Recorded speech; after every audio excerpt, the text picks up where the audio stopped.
In the dark, restless expanse of the Pacific night in 1944, a transformation was taking place, one that Japanese pilots neither anticipated nor understood until it was too late.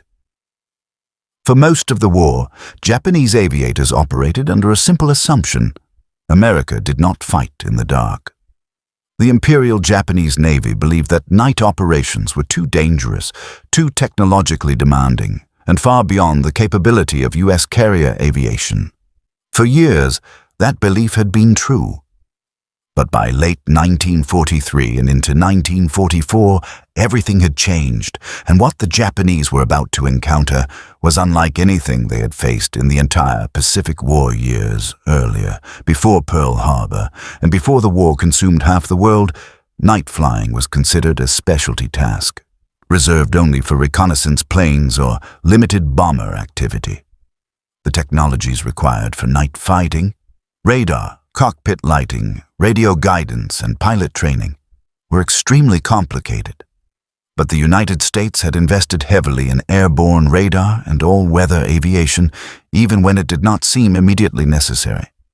What the Japanese did not realize until far too late was that America's technological strength, industrial momentum, and its willingness to train pilots specifically for night combat were converging at the perfect moment. Japan, by contrast, remained deeply behind. Japanese pilots were trained for visual combat, fast, aggressive, daylight maneuvering. Their aircraft were lightweight, highly agile, and deadly in the right hands.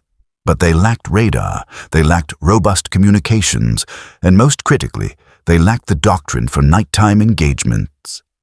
As the war progressed and American pressure increased, Japan had fewer experienced pilots remaining. Many of the highly skilled aviators from the early war years had been killed in battles across the Pacific. Their replacements were rushed through training programs, often missing critical skills, and almost none had experience flying in darkness.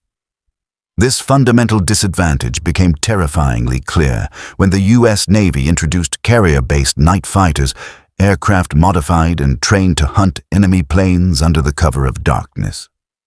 The F-6, F-5N Hellcat and later variants equipped with onboard radar were the centerpieces of this new threat. These aircraft could track targets beyond visual range. They could fly confidently without moonlight.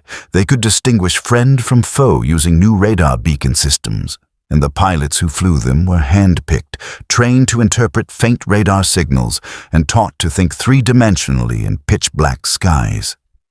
To Japanese aviators, this was unimaginable. Their own aircraft had no radar, and most Japanese pilots relied on simple cockpit instruments, moon visibility, and visual references to fly at night. They flew by instinct and tradition, not technology. When they took off under cover of darkness, they effectively disappeared into a void, unreachable by their own command centers, blind to enemy aircraft, and uncertain of what threats might appear beyond the faint glow of their instrument panels. By 1944, American carriers had become floating, all-weather air bases. In the Marianas, the Philippines, and across the Central Pacific, night operations expanded dramatically. What had begun as limited defensive night intercept work soon grew into round-the-clock patrols, night escorts for bombers, radar-guided interceptions, and radar-directed attacks on enemy shipping and returning aircraft. The U.S. Navy understood a simple truth. If they could dominate the night sky, then Japanese forces would have nowhere left to hide. And that is why the night became a battlefield Japan was unprepared for. The first major shock came during American carrier raids on Japanese-held islands, where night fighters were deployed to intercept returning enemy bombers. Japanese crews that expected to exploit the darkness to slip past American defenses instead found radar-equipped Hellcats diving down on them from unseen angles. Pilots described the horror of being attacked without warning. No visual cue, no sound of an approaching aircraft, no moonlit silhouette. One moment, the night felt empty. The next, tracer rounds were tearing through their control surfaces, fuel lines, or engines. Many Japanese pilots realized they were under attack only after their aircraft was already spiraling downward in flames. The psychological impact was severe. Darkness had once been a protective shield, now it had become a trap. American night fighters operated with calm precision, guided by shipboard radar controllers, pilots in F-6F, Hellcats, and later F-4U Corsair. Night variants received exact coordinates, altitudes, and speeds of approaching Japanese aircraft long before visual contact. The U.S. Navy had mastered the technique of vectoring, directing fighters toward the enemy using radar data. Japanese pilots had no equivalent technology. They could not detect approaching threats. They could not coordinate defense. They could not even communicate effectively if something went wrong. In many cases, Japanese pilots became lost, returning from missions, unable to find their carriers or island air bases in the dark. American night fighters exploited this vulnerability mercilessly. They intercepted disoriented aircraft attempting to land, destroying them before they could deliver reconnaissance or bombing results. Even transport aircraft and patrol planes became easy targets. As Japanese losses mounted, their commanders attempted to adapt. They assigned more pilots to night training, but resources were limited. They tried to fly at very low altitudes to evade radar, but this only exposed them to maritime hazards and American anti-aircraft fire.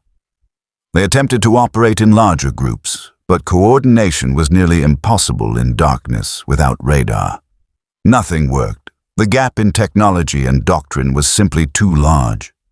One of the most dramatic demonstrations of American night fighting superiority occurred during the battles around the Philippines and Okinawa.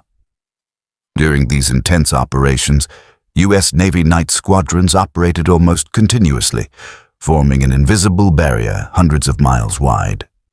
Japanese pilots who attempted nighttime kamikaze missions or reconnaissance flights found that the sky was already occupied by radar-equipped interceptors waiting silently for them. Some Japanese pilots never saw the enemy that killed them. They reported sudden flashes, impacts, and explosions without ever spotting the attacking aircraft. Survivors of early encounters described the experience as being hunted by ghosts. They could hear the mechanical thrum of their engines, feel the darkness pressing against their canopies, and suddenly, gunfire. Sometimes the flames from burning fuel tanks illuminated the attacking Hellcat for just a moment, a dark predatory silhouette with glowing exhausts and a radar housing bulging from its wing or nose. But by then, it was too late. American night fighters also developed new tactics unique to nighttime combat.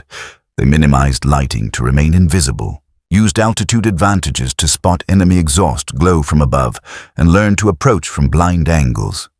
They became adept at tracking faint reflections on their radar screens, interpreting even small blips as potential targets Japanese planes, without radar absorption or stealth of any kind, practically glowed on American radar.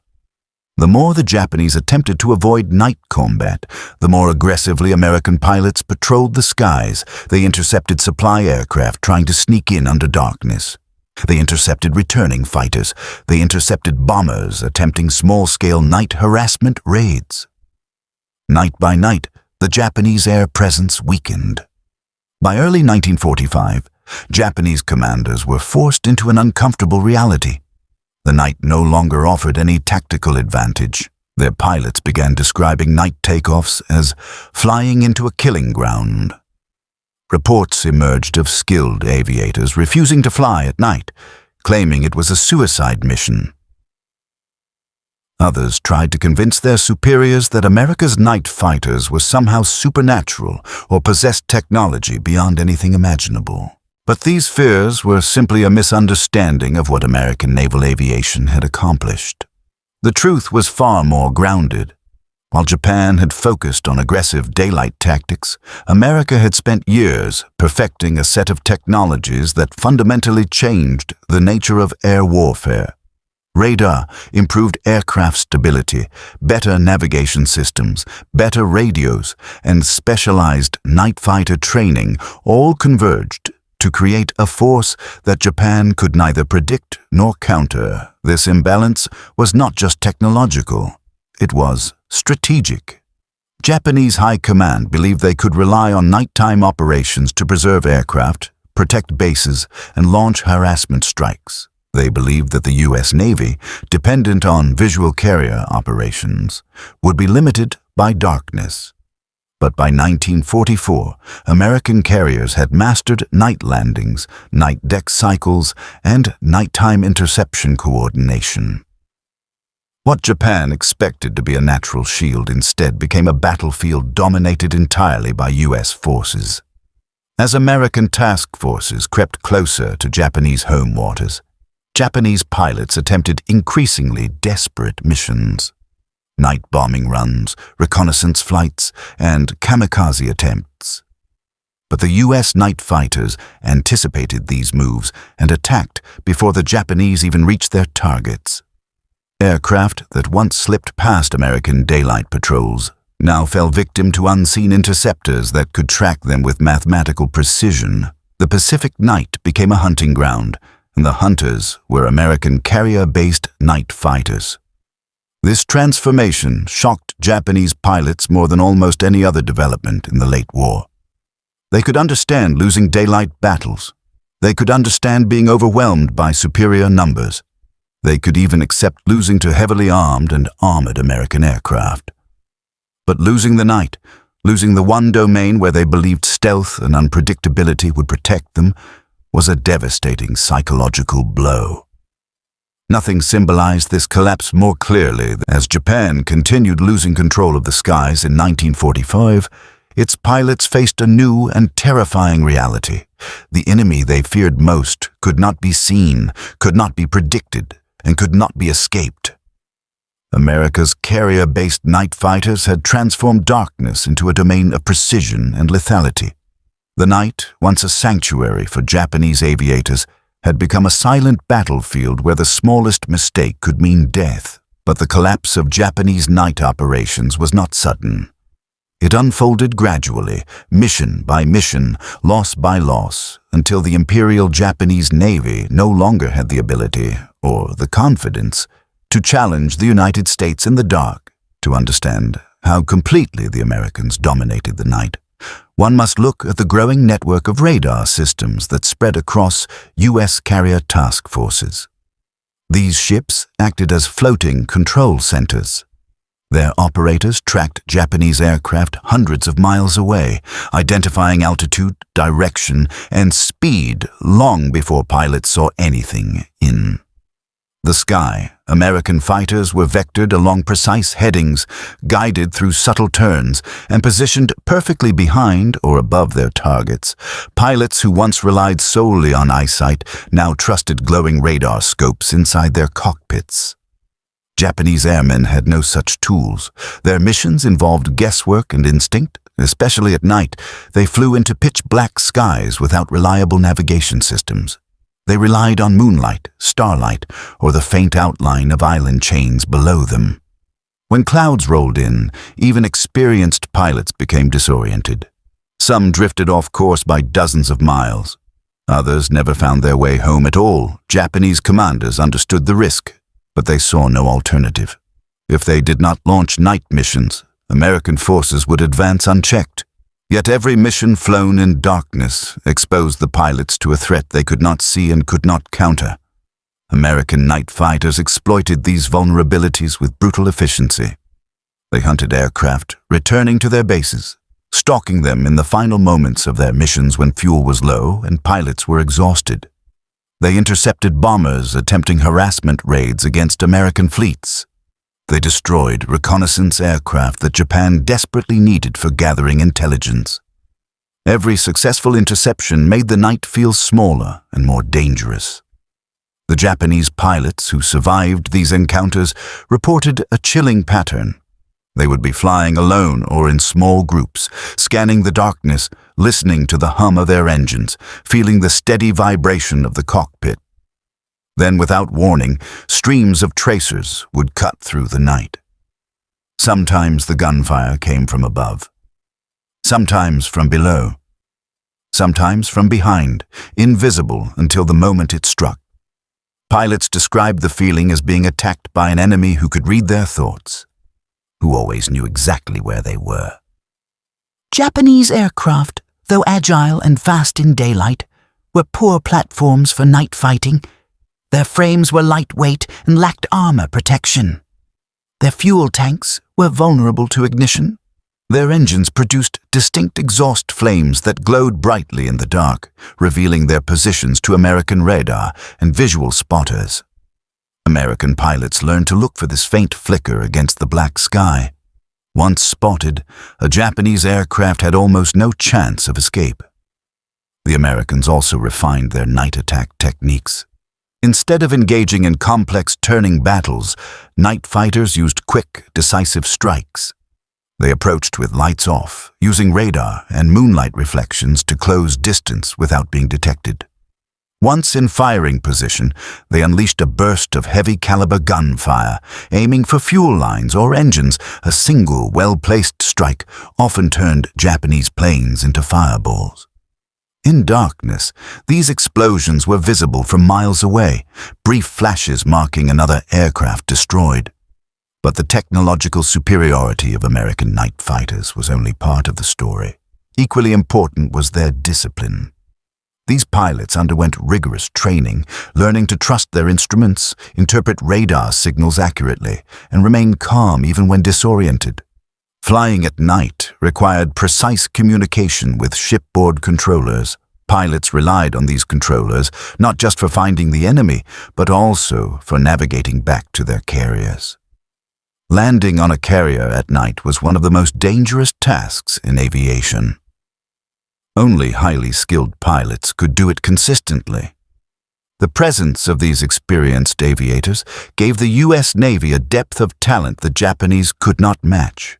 Japanese pilots, by contrast, entered night combat unprepared. Many had been rushed through accelerated training programs as the war worsened. Their knowledge of instrument flying was limited. Their understanding of radar, both its strengths and weaknesses, was minimal. They lacked standardized procedures for night operations, and their communications equipment was outdated. When faced with the combined force of American radar, night-trained pilots, and carrier coordination, Japanese aviators quickly realized they were flying against an enemy far beyond anything they had experienced. As American night fighters became more effective, Japanese commanders grew increasingly desperate. They attempted to protect their aircraft by flying at extremely low altitudes, using the ocean's surface as cover. But this tactic created new problems. Flying low at night was dangerous.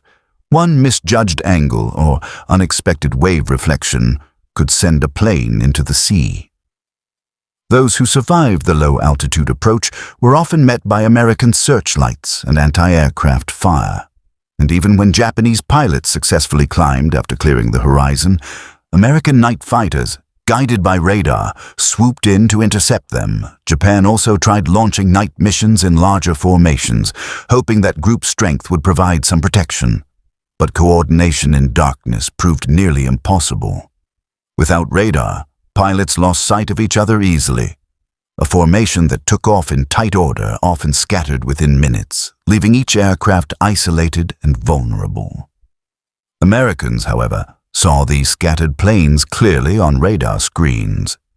Controllers vectored night fighters to intercept them one at a time, dismantling Japanese efforts with cold, methodical precision by early 1945. The Japanese Air Force was no longer a cohesive fighting force at night. Pilots often went into missions expecting not to return. The fear of unseen attackers weighed heavily on them.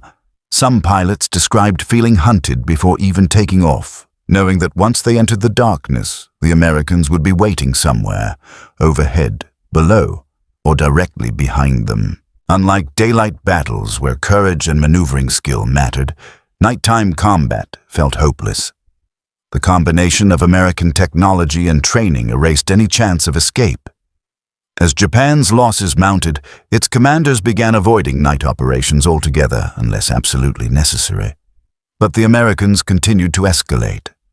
They expanded radar picket networks, deployed more night fighters, and improved carrier deck cycles to support around-the-clock air operations. U.S. Navy task forces became fortress-like zones where Japanese aircraft could not approach undetected. Even long-range Japanese planes, designed to fly high above American defenses, found themselves tracked and intercepted at altitudes once considered safe. One key development that shattered Japanese hopes came with the refinement of airborne radar systems. Early radar units were bulky and limited, but by mid-1944 and into 1945, American night fighters used smaller, more accurate models. These systems could differentiate between aircraft types, detect altitude changes, and even identify formations. Japanese pilots who tried evasive maneuvers found that these tactics no longer worked. Radar tracked them through dives, turns, and climbs. No matter how sharply they banked or how abruptly they changed direction, the radar blips continued to follow them. This realization demoralized Japanese airmen. They understood that their skill could no longer compensate for technological inferiority. Even veteran pilots who had survived years of combat now found themselves defeated by an enemy who fought using methods they had never trained for. The psychological impact was profound. The night sky, once a realm that offered concealment, had been stripped of its protective qualities. American night fighters moved through it with confidence, while Japanese planes drifted like frightened silhouettes, hoping to avoid detection. The collapse of Japanese air power at night also had broader strategic consequences. Japan relied heavily on nighttime movement for transporting supplies, launching reconnaissance missions, and deploying kamikaze aircraft. Once the Americans gained control of the night, these operations became nearly impossible. Supply aircraft attempting to reach isolated island garrisons were intercepted. Kamikaze planes trying to reach U.S. fleets were shot down before they could approach their targets. Even routine flights between bases became hazardous. American dominance also shaped the course of the conflict on the ground. During battles like Okinawa, U.S. Marines and soldiers depended on night fighters to prevent Japanese bombers from disrupting ground operations or hitting supply ships. Offshore American carriers positioned their night fighter squadrons strategically, creating continuous aerial coverage. This round-the-clock pressure limited Japanese flexibility and weakened their ability to reinforce their troops. The Japanese High Command recognized that the gap between their capabilities and those of the Americans had grown too large to overcome. They attempted to counter U.S. night fighters by developing their own radar systems, but progress was slow and resources were scarce. Most Japanese aircraft could not accommodate radar equipment without sacrificing performance. Even when radar was installed, it was often unreliable or difficult to interpret. American radar technology, refined through years of development and field testing, remained vastly superior. By mid-1945, Japanese pilots entered the cockpit with a heavy sense of inevitability. They strapped into their planes, checked their fuel levels, and adjusted their instruments, knowing that somewhere in the dark, American night fighters were already hunting them. Every flicker of light on the horizon, every shadow crossing the moon, every sudden change in engine sound triggered fear. Pilots remained tense for entire missions, gripping their controls tightly, scanning the darkness desperately. Those who survived often returned shaken, reporting that they had been fired upon by enemies they never saw. Some planes returned riddled with bullets, others limped back with failing engines or damaged control surfaces. Their commanders listened grimly, knowing that the situation was only worsening. By the time American fleets approached the Japanese home islands, night defense had effectively collapsed. Japanese airfields were bombed repeatedly, their radar network was fragmented. Their night-trained pilots were few and inexperienced. Meanwhile, American carriers launched night fighters with increasing confidence. They swept across the sky in long-range patrols, attacked enemy bases, intercepted incoming aircraft, and escorted nighttime bombing missions. The final phase of the war showcased the full power of America's night-fighting capability. As B-29 bombers pressed deeper into Japanese territory, carrier-based night fighters supported them by intercepting Japanese defenders, even when Japanese aircraft attempted to attack bombers under cover of darkness. They found themselves confronted by interceptors that could spot them long before they approached the formation. The Japanese pilots who continued flying at night did so knowing they were entering a battlefield they could neither control nor fully comprehend. They relied on courage and instinct, but these qualities were no match for the combined strength of American radar, training, and coordinated tactics. Every night mission became a gamble with impossible odds. In the end, the Japanese defeat in nighttime air warfare was not simply a matter of losing planes, it was the loss of an entire dimension of combat. Darkness itself had been turned against them. America's carrier-based night fighters demonstrated a fundamental truth of modern warfare. Technology, training, and coordination could transform even the most hostile environments into domains of dominance. Japanese pilots, trained in outdated doctrine and equipped with limited instruments, never stood a chance against an opponent that could see through the night. When the war ended, surviving Japanese aviators reflected on their experiences with a sense of awe and disbelief. They spoke of invisible enemies, sudden attacks, and battles fought against opponents they never once glimpsed. They described night skies filled with terror, where every sound and shadow hinted at approaching death. Their accounts highlighted the stark contrast between two air forces, one rooted in tradition, the other propelled by innovation. For Japan, the night became a symbol of helplessness. For America, it became a battlefield won through discipline, ingenuity, and determination. And so, the legacy of America's carrier-based night fighters remains clear. They turned the darkness into an ally, reshaped the Pacific Air War, and left Japanese pilots with a lasting memory of an enemy who did not need daylight to strike with deadly precision. In a conflict defined by vast distances and brutal battles, the silent war fought in the darkness may have been one of the most decisive and one of the most feared. It was a battle Japan could not escape, and one America won through mastery of the unseen.